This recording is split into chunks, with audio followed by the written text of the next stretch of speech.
In today's video, I'm going to teach you how to use Claude with Miro to generate a board from a prompt. This is a simple workflow that lets you describe the board structure or diagram you want, then have Claude create it for you using Miro. If you work with brainstorming boards, flowcharts, planning layouts, or visual frameworks, this can save time and help you get from idea to draft much faster. To begin, open Claude AI in Google Chrome.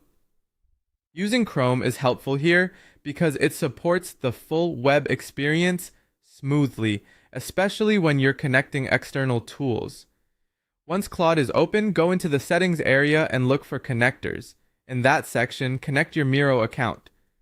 This step is important because it gives Claude permission to work with Miro on your behalf. Make sure the connection is fully completed before moving on so there are no issues when Claude tries to create the board.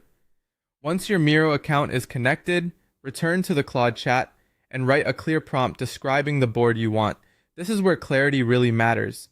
For example, you might describe the structure of a planning board, a mind map, a workflow diagram, or another kind of visual layout. The more specific your request is about sections, relationships, and overall organization, the better the generated result will usually be. Keep your prompt focused on the board structure or diagram requirements so Claude has a strong foundation to work from.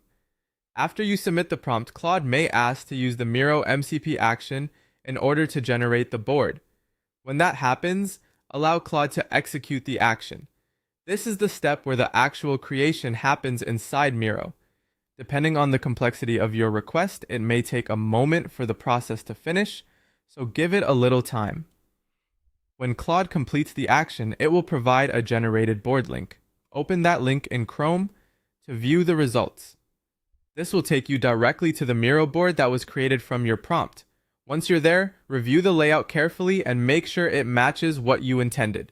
If needed, you can always go back to Claude, adjust your prompt, and generate another version with clearer instructions. That's the full process. Connect Miro and Claude, describe the board you want, allow the Miro action to run, and then open the generated board link to see the final result.